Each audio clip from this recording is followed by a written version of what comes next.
साथियों नमस्कार, मैं रमाशंकर और आप देख रहे हैं बीके न्यूज़। और आप हमारे चैनल बीके 24 न्यूज़ को सब्सक्राइब करें और अगर फेसबुक पर देख रहे हैं तो हमारे पेज को फॉलो करें। और आज खास चर्चा होगी मोहित शर्मा से, जो कि सोशल एक्टिविस्ट हैं और आप तमाम सोशल साइटों पर आप इनको देखते हैं। मोहित शर्मा जी, बहुत बहुत स्वागत है आपका। जी, मैं आपका और आपके चैनल का बहुत बहुत शुक्रिया अदा करता हूँ। कांग्रेस के तमाम नेताओं पर लगातार FIR हो रही है। देखिए, मैं इसके अंदर आवाज़ उठाने पर लोगों को जेल के अंदर बंद कर दिया जाता है। ये हर दौर कर रहा है। तो मैं आपको बता दूं कि आप तो पत्रकार हैं, इस देश के अंदर पत्रकारों की भी आवाज़ को दबाने का लगातार प्रयास किया जाता है। सोशल मीडिया के कई यूट्यूब चैनलों को ब्रॉडकास्ट मैनेजमेंट के द्वारा बंद कर दिया जाता है। सरकार के द्वारा उन चैनलों पर लगाम कसने के लिए जो मोदी सरकार को गलत दिखाने का काम करते हैं, मोदी सरकार की जो गलत नीतियां हैं उनको दिखाने का काम करते हैं, तो उन यूट्यूब चैनलों को भी बंद कर दिया जाता है। तो मैं आपको बता दूं कि इस दौर के अंदर बोलना बड़ा ही मुश्किल काम हो गया है, बड़ा ही कठिन काम हो गया है। हमारे देश के प्रधानमंत्री जी सिर्फ और सिर्फ झूठ बोलने का काम करते हैं। कोई सरकार की खिलाफत करे तो उसको जेल में डलवाने का काम करते हैं। मुकदमों के जरिए, केस के जरिए लोगों की आवाज़ को दबाने का प्रयास करते हैं। तो मैं आपको बता दूं कि जब हमने आज़ादी गोरों से ले ली तो हमें चोरों से लेने में वक्त नहीं लगेगा, समय नहीं लगेगा, ली जाएगी जल्द। तो क्या, और मैं पूछना चाहता हूं कि क्या किया आखिर आपने इस देश के लिए?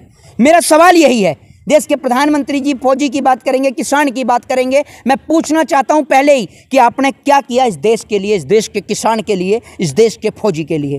आपको जवाब देना होगा। आपकी सरकार के राज में 750 से ज़्यादा किसानों की हत्या हुई। आपकी सरकार के राज में हमारे सरहद पर जवान शहीद हो रहे हैं। आपकी सरकार के राज में हरियाणा जल रहा है। आपकी सरकार के राज में मणिपुर में देश की बेटियों को निर्वस्त्र किया जा रहा है। देश के प्रधानमंत्री जी फिर बेटियों की बात करेंगे। जब प्रधानमंत्री बेटियों पर, महिलाओं पर चर्चा करेंगे तो मैं देश के प्रधानमंत्री जी से पूछना चाहता हूं कि जब बेटियों की और आप महिलाओं की बात कर रहे हो तो आप एक सवाल का जवाब दीजिए कि आप मणिपुर क्यों नहीं गए?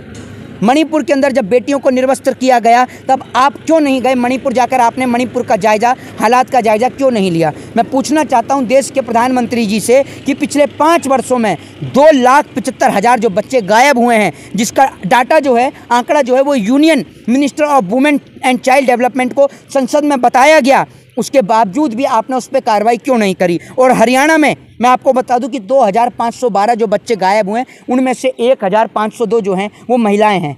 जब 1,502 महिलाएं गायब हो गई तो हमारे देश के प्रधानमंत्री जी जो महिलाओं की बात कर रहे हैं वो इस पर चर्चा क्यों नहीं करते हैं? तो माननीय बीके जी, तो इस देश के लोग जो हैं वो याद करते हैं तो भगत सिंह को, राजगुरु को, अशफाक उल्लाह खान को। लेकिन मैं पूछना चाहता हूँ उन चड्डी गैंग वालों से, उन हाफ निक्कर वालों से, अब हाफ निक्कर से जो फुल पैंट पर आ गए, जो इस देश में मुसलमान के प्रति नफरत रखते हैं, मुसलमान के प्रति अपने मन में द्वेष रखते हैं, उनसे एक चीज़ पूछना चाहता हूं कि क्या उनको पता है कि 1929 के अंदर जब भगत सिंह ने केंद्रीय सभा के अंदर बम फेंकने का काम किया था, यानी असेंबली में बम दागा था, उस वक्त पे उनके परिवार के सदस्यों को कोई भी अपने घर में रखने को तैयार नहीं था।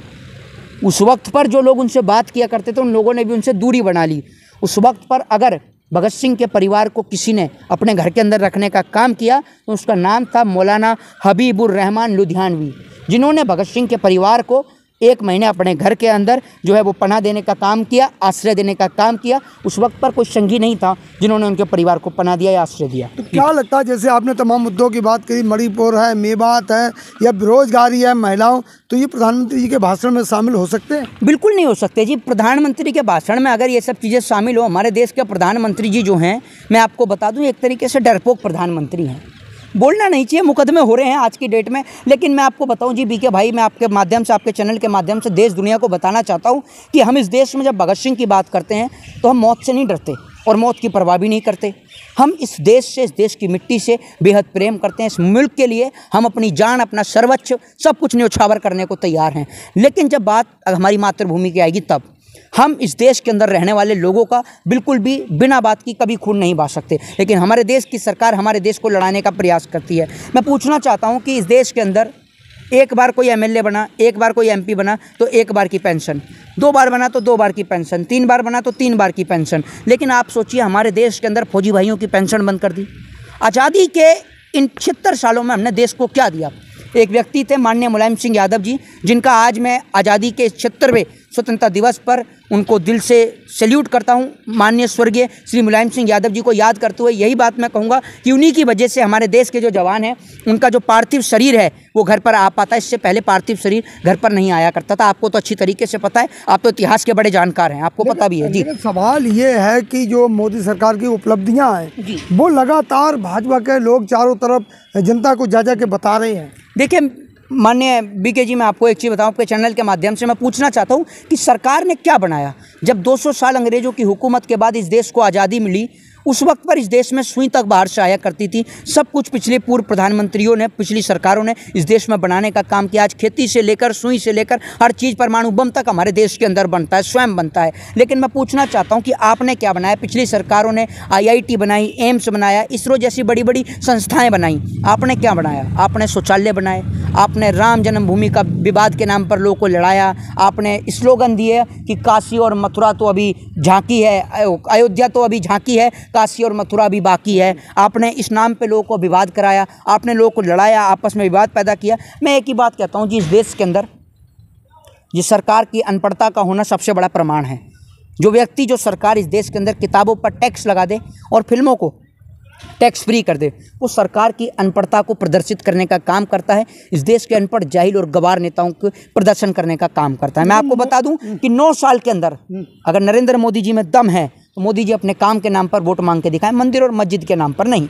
लेकिन मोदी जी में दम ही नहीं, वो तो मंदिर और मस्जिद के नाम पर ही वोट मांगते हैं। लेकिन मोदी जी, सवाल ये है कि जिस तरह मध्य प्रदेश में प्रियंका गांधी ने जो कहा 50% कमीशन की बात को लेकर, उसमें जयराम रमेश जी हैं, कमलनाथ जी हैं, अरुण यादव जी हैं, तमाम और नेता, 41 FIR हो चुकी हैं अब तक।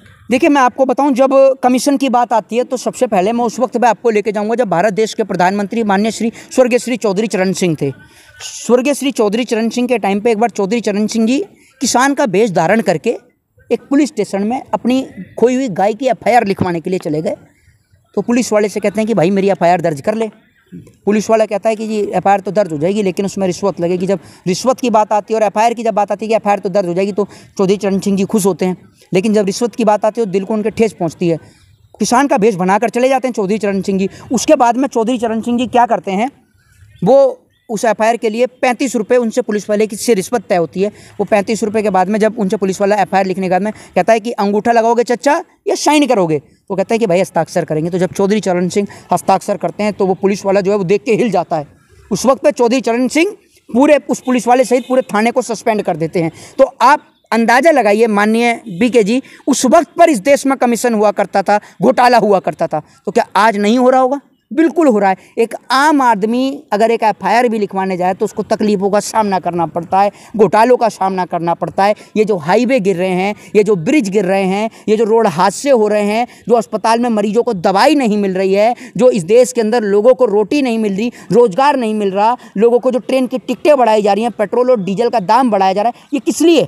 ये सिर्फ और सिर्फ इसलिए कि देश आज महंगाई से जूझ रहा है। घोटालेबाज देश में घोटाला कर रहे हैं, नेता दिन प्रतिदिन अमीर होते जा रहे हैं, उनका बिजनेस, उनका व्यवसाय बढ़ता जा रहा है, देश की जनता दिन प्रतिदिन गरीब होती जा रही है। तो इस बात को कहना कि आज देश के अंदर घोटाला हो रहा है तो ये गलत नहीं होगा, बिल्कुल जायज़ है। मध्य प्रदेश की जो जनता है उसके पास क्या मैसेज जाएगा?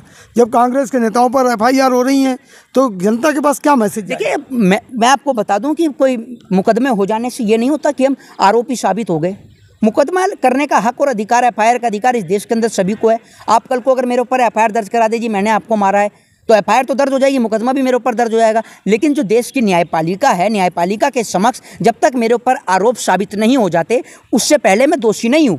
जब तक मेरे ऊपर दोष साबित नहीं होगा उससे पहले मैं दोषी थोड़ी कहलाया जाऊंगा। तो आपने तो मुकदमा लगा दिया, आप मुकदमे लगते रहते हैं और मुकदमे चल भी रहे हैं। राजनेताओं के ऊपर मुकदमे लग रहे हैं, हर दौर में लोगों के ऊपर मुकदमे लगे हैं, लोगों ने देश के लिए फांसी खाई है। तो मुकदमे तो बहुत छोटी सी चीज़ है। क्या माना जाए कि कांग्रेस की छवि खराब करने के लिए सब हो रहा है? देखिए, छवि को खराब नहीं है तो छवि सुधारने का काम हो रहा है। जब मुकदमे लगेंगे तो हीरो बनता है आदमी। भगत सिंह जेल गए, हीरो बने, इस देश के आइडियल हैं, इस देश के नौजवानों के आइडियल हैं। फांसी का फंदा चूमा, तो मैं उनको समझता हूँ कि वो तो एक, आप ये समझिए कि साक्षात एक ऐसे इस देश के लिए एक ऐसे मैसेंजर थे, इस देश के लिए एक ऐसे योद्धा थे जिन्होंने देश के लिए अपना सर्वोच्च न्यौछावर कर दिया। और ऐसे भारत माँ के वीर सपूतों को आज करता हूँ, प्रणाम करता हूँ। शहीद आजम भगत सिंह हो, अशफाकुल्ला खां हो, राजगुरु हो, वीरांगना महारानी लक्ष्मीबाई हो, सबको जय हिंद, वंदे मातरम, धन्यवाद। साथियों, ये थे मोहित शर्मा, जिन्होंने बेबाकी से अपनी बात को रखा और तमाम मुद्दों पर समय समय पर मोहित शर्मा बोलते रहते हैं। और आज जो मध्य प्रदेश का मुद्दा चल रहा है कि मध्य प्रदेश में कांग्रेस की जिस तरह से छवि को धूमिल करने के लिए प्रयास किया जा रहा है, लेकिन मोहित शर्मा का कहना है कि इससे कांग्रेस की छवि में निखार होगा और पूर्ण बहुमत से कांग्रेस की सरकार मध्य प्रदेश में बनेगी। तो आप इस वीडियो को ज़्यादा से ज़्यादा लाइक शेयर करें, कमेंट करें और चैनल को सब्सक्राइब करें। धन्यवाद।